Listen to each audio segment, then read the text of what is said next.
তো দুপুরে লাঞ্চ নিয়ে চলে এসেছি বন্ধুরা, পটল আর সাথে আমডাল। আর এই জায়গা আছে হচ্ছে বড় বড় দেশি কইয়ের তেল ঝাল।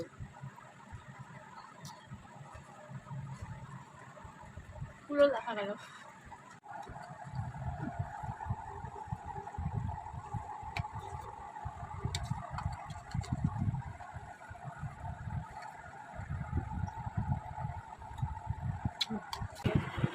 ঠিকই আছে। আগের দিন বলছিলাম তো কই মাছটা দেখো,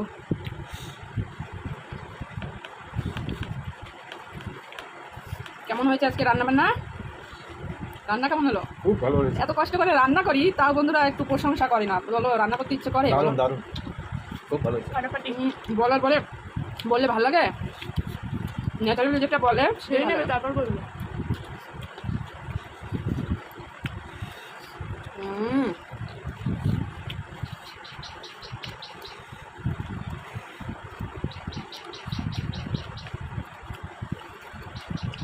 সামান্য একটু লবণ কর না।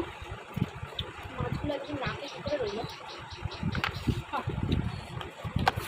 কই মাছ অনেক দিন না খেয়ে থাকতে পারে, তাই না বন্ধুরা? আর কই মাছ বলে না, কই মাছের প্রাণ বিশাল শক্ত, এরা ডাঙায় চড়ে বেড়ায়, ডাঙায় কান দিয়ে চলে, এরা কান দিয়ে।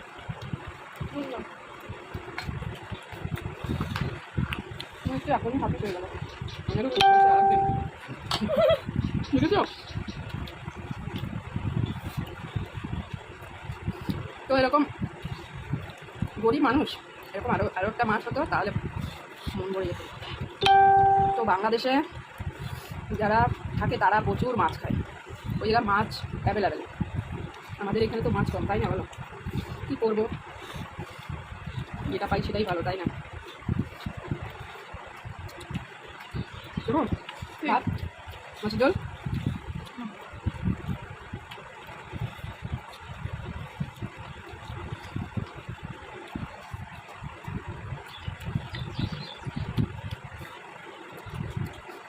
আবার মাছটার মধ্যে ডিম পেটে ভরা।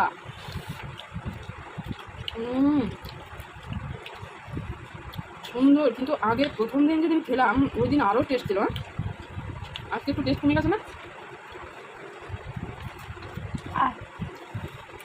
অনেকদিন জিয়ানো ছিল না।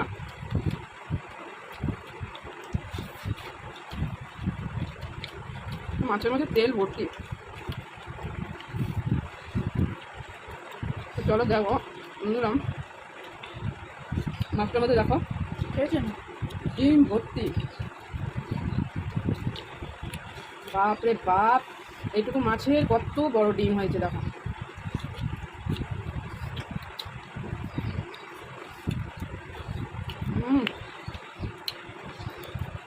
Heavy heavy.